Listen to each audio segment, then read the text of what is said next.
What is going on, everyone? My name is Andy. Welcome back to another Euro 2024 fantasy video. In this one, I'm going to cover the best forwards at every single price point. Lots of players that you might want to consider putting into your squads. If you enjoyed the video, make sure to give it a like, hit that subscribe button, and let's get into it. All right, let's start with the most expensive forwards first of all. So you've got Mbappe and Kane at 11 million, and then Cristiano Ronaldo at 10 million. Now, with Mbappe, I don't think I really need to say too much. 78 games for France, 47 goals, 28 assists. That's 75 attacking returns in 78 games. Almost one per game. The guy is an absolute joke. Nailed, good minutes on penalties. France are strong, good fixtures in the group stage as well. I mean, Netherlands in Matchday 2 is maybe a little bit tougher, but you'd still expect him to get some returns in that game. Look, no one likes the essential word when it comes to fantasy football, but if there's one player that's almost essential for your squad, it is Mbappe. I would say, because you can switch captaincy every single day, if you wanted to go a little bit different and go without him, then you could hope that you nail the captaincy with one of the other 5 players you get in Matchday 1.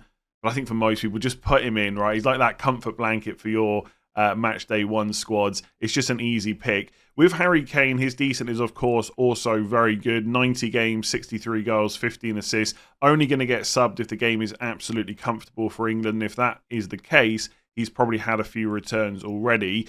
I don't think he is necessarily as good of a pick as Mbappe in isolation. Like, you could go and spend less money on like a Ronaldo and Lukaku and then put that extra money saved from not having Kane into other areas of your squad.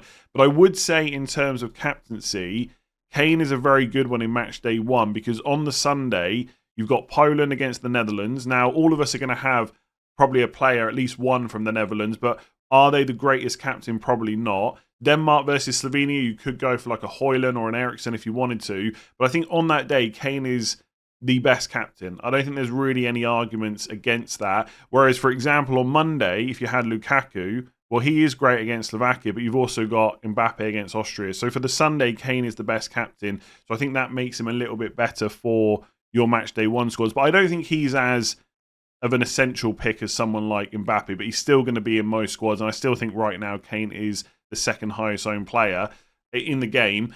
And then Ronaldo, I've not really spoken much about him in terms of the videos that I've put together in the drafts. I haven't really considered him. I think part of that is because you can get Bruno Fernandes for $1 million less, and obviously he takes up a midfield spot instead.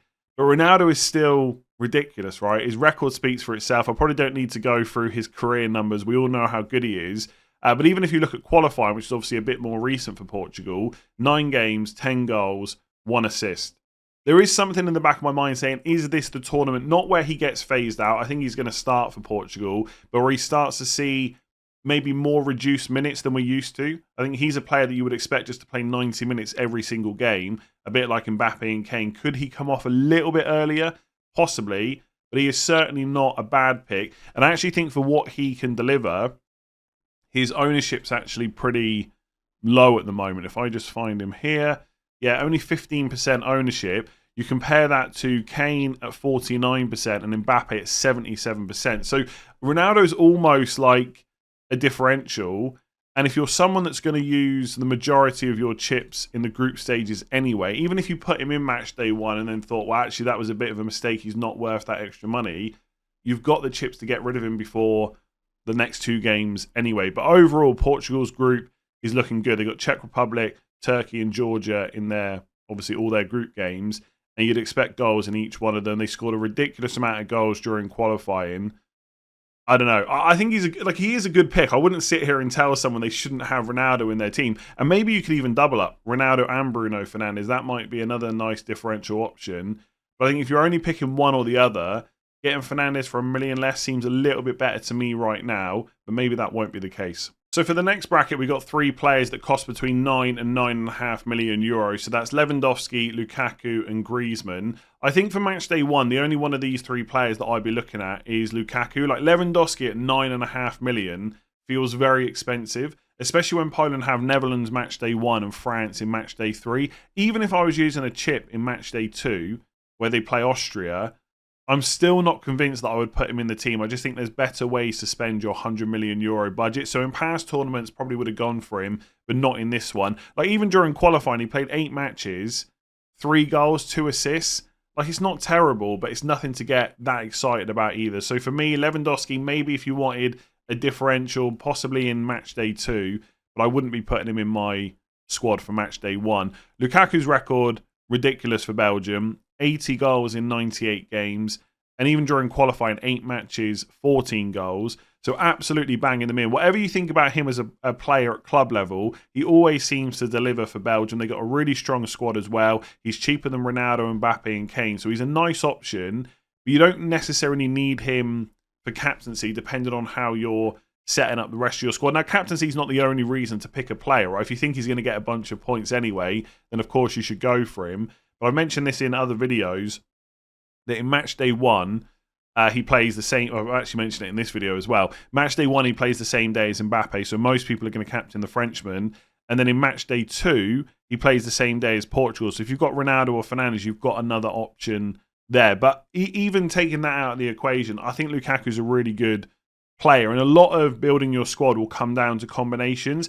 And we are going to talk about cheaper forwards in a minute. And there are some good options. But generally, I think the more expensive forward and the cheaper midfielder is usually a better combination than the other way around. And even if you wanted to go for someone like De Bruyne, he's more expensive than Lukaku. So I think he's a really good option, whatever your chip strategy is, and definitely the best of these 3 players. With Griezmann, 9 million just feels too much, right? He's a good player, great player, in fact, right? And he always plays really well for France. We've seen it plenty of times before, and I'm sure he will get a few returns, but he's not on penalties anymore. Mbappe will take them instead. And to use a forward slot for someone like him just doesn't feel ideal, right? I'd rather have Lukaku at the same price, or even go for someone cheaper that is on possibly penalties from a different country instead. The reason that I wouldn't rule him out completely is because in the latter stages, when there's less teams to choose from, there might not be as many good forwards that you want to go for, and maybe a double up with Mbappe and Griezmann is the way. But I think 9 million in the group stages for him is just not really worth it. So he is nailed on to play. As far as I know, he's still going to play in that kind of number 10 role, and he is fantastic, but I just don't think I would pick him for Matchday 1. So next is the 8 to 8.5 million bracket. We've got 4 players here. Leao for Portugal, Morata in Spain, and then Dembele and Giroud for France. To be honest with you, I'm not sure that any of these players is really a great option for Matchday 1, and potentially not for the whole of the group stages. With Leao, I'm pretty sure that he is first choice for Portugal and will line up on the left, but his record is not anything to necessarily write home about. 4 goals, 5 assists in 25 games for Portugal, and I feel like for 8.5 million you can probably do a little bit better. And obviously you're always thinking about players, you know, from within that team you could go for instead. I know Ronaldo is 1.5 million more expensive, but if you wanted a Portuguese forward, he is obviously the one to go for. And you can get Fernandes for 9, Bernardo Silva for 8.5. So I think it's pretty hard to justify him. And also, just because he's probably going to line up in the first 11 doesn't mean his minutes will be fantastic. So I had a look. Last 9 games he's played, only 2 of them did he get past the 75th minute. So I just don't think you can really justify him. Again, unless you just really love him as a player, or you want to go for a differential, which is absolutely fair enough. You should pick a team that you're happy with. Morata, I quite like as a player, but I know from picking him in previous international tournament fantasy games, he can be extremely frustrating. One of those players that gets chances but won't always put them away. I think for anyone that's played FPL, I would say he's a bit of a Darwin Núñez, right? Maybe a bit of a Nicholas Jackson from earlier on in the season as well. And people do love to almost kind of hate him for fantasy, but his record's not bad. 34 goals, 6 assists in 72 games. And Croatia Matchday 1 is not terrible, I guess. But again, I think when you're trying to fill 3 spots, I think putting Morata in as one of them, I wouldn't really get it. I think I'd rather spend less money, get someone in the 7.5 million euro bracket, and then use that money elsewhere. So I don't think he's a terrible pick, and he probably is the best one on this list, I would say. But I think there's better options out there. Maybe for Matchday 3 against Albania, if Spain, you know, are not going to rotate or something like that, but probably not for me. With Dembele and Giroud, right now there seems to be a few question marks over whether they will start. Presumably, it'll be Mbappe on the left, someone up front like Giroud, and then Dembele on the right. But it's not a guarantee. You've also got Koeman as part of the mix as well. Maybe if you're a French fan, let me know in the comments below what you think. But again, can we justify €8 million for one of these players to basically double up, because most people are going to have Mbappe when you can't guarantee the minutes. Like for Giroud, you've got Thuram and Muani who can also play through the middle.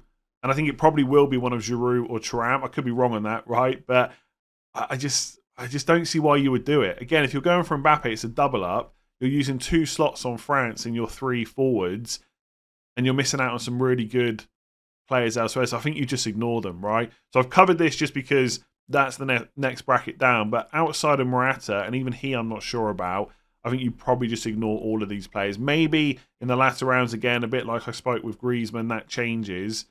But right now, none of them are for me. And then we've got the 7.5 million euro forwards, and there's quite a lot of options in this bracket. First player I'm going to talk about is Kai Havertz. Looks to be first choice number 9 for Germany, who also look to be quite strong going into this tournament. Decent group, Scotland, Hungary, Switzerland are their 3 group stage games. And obviously they've got home advantage as well. So I think potentially Havertz could be a really nice value option. They've also got Füllkrug as well, who can play in that number 9 position. And he's been great for Dortmund this year. I looked at the numbers, 12 goals, 8 assists in 29 games. And his record for Germany is also a little bit better than Havertz. So for Füllkrug, it's 11 goals, 2 assists in 15 games. For Havertz, it's 15 goals, 11 assists in 45.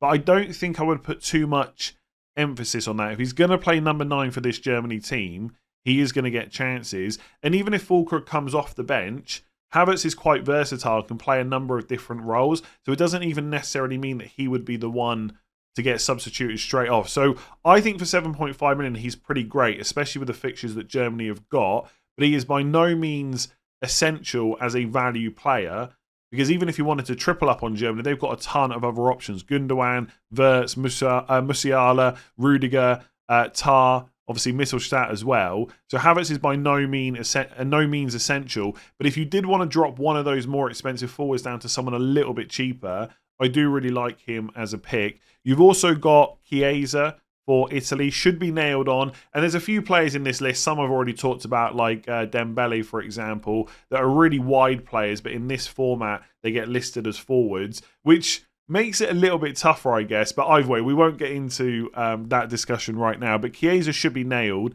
7.5 million, of course. Albania first game. So I do like him as a differential punt, but I do think there is a chance that Scamacca will be the 7 million euro forward playing number 9 for Italy. And I guess if you're going to use an Italian spot for one of your 3 forwards, you'd probably want to go for the number 9 instead. Like, because they play Albania, I don't mind any of the Italian players that are going to start as a differential option. But Chiesa's record is nothing to really get that excited about. Like 7 goals, 5 assists in 46 games. Like, I would say it's okay, but it's not even that great. And obviously he offers a lot more to that Italian side than just goals and assists. But I think if I was going to take a punt, I'd rather try and nail down Italy's number 9 for less money. So he's probably not for me, but I don't think he's a terrible option. Dovbyk for Ukraine, I think is someone who could potentially be really good, especially for the first 2 match days, Romania and Slovakia. For Girona this year, 24 goals, 8 assists in 36 games. He's coming into this tournament with quite a bit of hype around him. I think people think he's going to do really well. I just have a few question marks over whether or not he's absolutely nailed. So he started 5 of 7 games in qualifying, which is decent. He also started the semi-final of the playoffs for Ukraine, but not the final, nor the last friendly against Germany. Yaremchuk started instead, who's only 6 million, by the way. So if he was first choice number 9 for Ukraine, with Romania and Slovakia first 2 games at 6 million, he could be a potential bargain. I think most people expect Dovbyk to be that number 9, and maybe we'll get an idea from the friendlies ahead of the tournament. But it's not ideal that he didn't start the final or the last friendly against Germany. So if you're a Ukraine fan, let me know in the comments below what you think about him as an option. Potentially very good, but also maybe some slight question marks over his minutes. Højlund should be absolutely nailed for Denmark. He's definitely the main man there. They may well play in some games with kind of 2 forwards, and you've got Win as well. It's spelt Wind, but I think it's pronounced Win. But his minutes aren't as secure, and he's only a little bit less money. I think he's 7 million versus Højlund at 7.5. So he's probably not worth going for. I'm just going to double check that here. yeah, 7 million. So I probably just wouldn't go there. I think if you want a Danish forward, then it's got to be Højlund. 7 goals, 1 assist during qualifying. Hasn't had the easiest time at Man United, but has scored a few goals. He hasn't been terrible by any means. Still a very young player as well. And you've got Slovenia match day 1. So again, for people looking to use all their chips in the group stage, it doesn't matter that Denmark play England in match day 2. You've got that good game first up, and then you can always look to get rid of him later on. So I think if I was picking, out of all the players I've spoken about so far in the 7.5 bracket, if I was picking someone to go the whole way through, it would probably be Havertz. If I wanted someone for the first 2 games, probably Dovbyk. For the first game and then to kind of wildcard or limitless him out, I quite like Højlund, probably ahead of Chiesa. And then the final 2 players are Gakpo and Depay from the Netherlands. Now, Netherlands played a game last night, and Depay played and Gakpo didn't. But basically, Koeman said most of the players that are going to start the first game of the tournament will play in their last friendly, which I think is on Monday. So we need to see how they set up. Obviously, Frimpong did very well in that game last night. It doesn't necessarily mean that he's nailed, but I'm pretty sure, and again, please correct me if I'm wrong in the comments, that Gakpo's fairly nailed. He's either going to play centre forward or off the left. And if Depay is fit and playing centre forward, then obviously Gakpo will be the player on the left. I think either of these players is not bad for match day 1 against Poland, not bad against Austria in match day 3. Probably wouldn't want them against France. Depay did miss a lot of games during qualifying, but he should play when he's fit. And presumably he will be on penalties as well. I know there's lots of discussion I've had on these videos about whether Van Dijk's going to take penalties. There was a quote from Koeman a little while back, I think it was in November 2023, saying that Van Dijk was ahead of Gakpo. But obviously Depay missed a lot of games during qualifying. So had he been playing, he may well have taken them. So it's not 100% sure who is going to be the penalty taker. Hopefully someone will ask Koeman and we'll just go from there. But yeah, I don't know. I think either of these players is fine. I guess I would probably go for Depay if he's going to play number 9.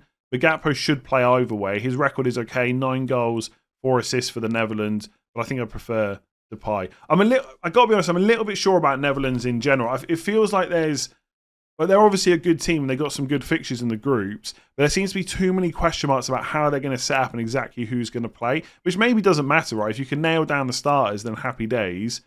And I think Depay is good, but is Depay better than Havertz or Højlund for match day 1, for example? I'm not sure he is, and he definitely isn't for match day 2. So again, they're players where they come down to the. I really don't mind them. I don't think they're terrible picks whatsoever. But I almost wish they were midfielders instead. And there's probably other players in this bracket I'd prefer to go for. And then we've got the forwards that cost less than 7.5 million euro. The first player I want to talk about is Mitrovic, who costs 7 million. The main man for Serbia. His record is pretty decent.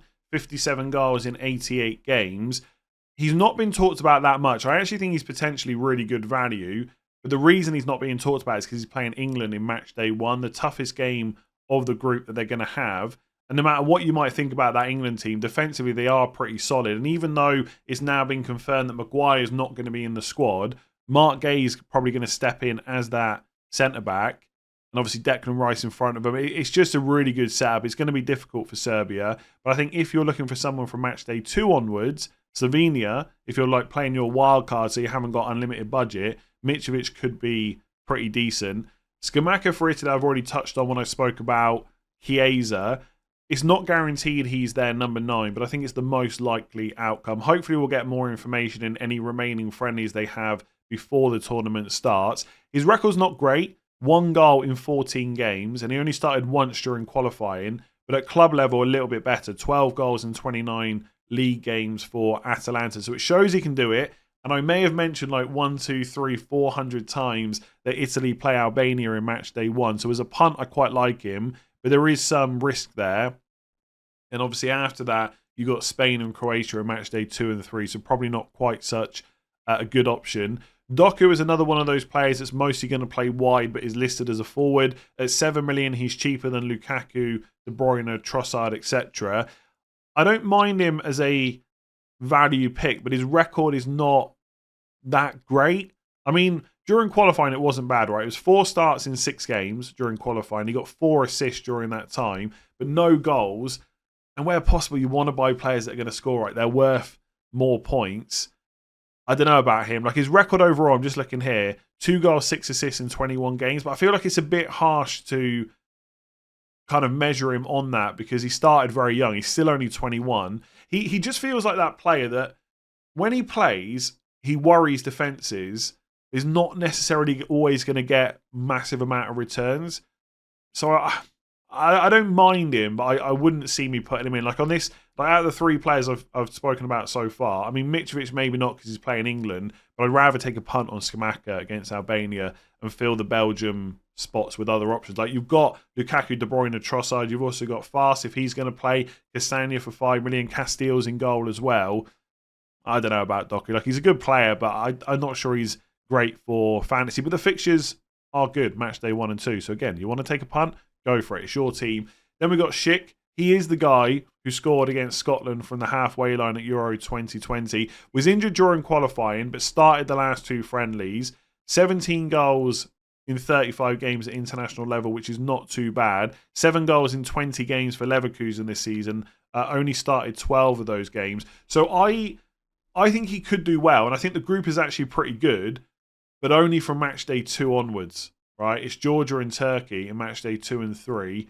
Portugal match day 1, I would just ignore him for that. So he's someone that maybe you could go for later on again if you needed that value pick, a little bit like Mitrovic, but probably someone to ignore first game. Then we've got Šeško. Apparently, every single Premier League team is in for him this season, got a contract offered, so it looks like he's going to move, but we'll save that for maybe FPL videos. A bit like Kvaratskhelia, you're probably betting on the player versus the team. Slovenia probably odds on to be, or to lose all their group games, right? Denmark, Serbia, and England. But he is a good player, right? It's 14 goals in 31 for Leipzig, 5 goals, 2 assists during qualifying as well for Slovenia. So he could go and get you something. His record is not that bad. Denmark, Serbia, first 2 games. If you wanted a little bit of a, I don't know, again, I keep saying if you want a differential, right? Because I do think there's so many other good forwards you can go for, but I don't mind it. I think if I was going to do it, it'd probably be against Serbia. Denmark is not going to be that easy. But he's one of those options where he's a good player, but he's maybe playing a little bit of a weaker team. And obviously, sometimes those kind of players will pull you through that. But also, if you're not going to get the chances created for you because you haven't got as much of the ball, etc., it's going to be difficult. So I'm not sure I would go for him match day 1 against Denmark. And then you've got Jamal, just 6.5 million euro for Spain. And I'm pretty sure he is going to start for them, but he is only 16 years old. He only turns 17 just before the tournament ends. And so even if he is going to start in match day 1, will you be able to guarantee that will continue throughout the tournament? And what will his minutes be like? I think it's hard to say. And also it's Croatia and Italy first 2 games. So it's not even like they've got the perfect fixtures either. So for me, there's maybe just too much of a risk there that, yeah, he might start match day 1. Will he definitely start match day 2 and 3? I think there's at least some question marks around it. Like during qualifying, he was a part of 6 games, but only started 3 of them. Did score 2 goals. So there's obviously a talent there. There's a reason he's played so many minutes already for Barcelona. But I just think even at that price point, I'd probably rather just spend an extra 0.5 on, like, I don't know, a Scamacca against Albania or a Schick or someone like that, even though they haven't got the greatest fixture, or even go up to the 7.5 million category. There are just better options out there. So I'm sure he's going to be another one of those young Spanish players that absolutely impresses, and he'll probably go on to do great. But I think for match day 1 at least, when we're picking our squads, probably not for me. Maybe in match day 3 when they play Albania, because that's a much easier fixture if it looks like he's going to start that one as well. But not one for me for match day 1. Let me know in the comments below if there are any other forwards that I've missed out that should have been talked about. If you've enjoyed that video, give it a like. Hit that subscribe button. Rate 5 stars if you listen on podcast. And I'll catch you again soon.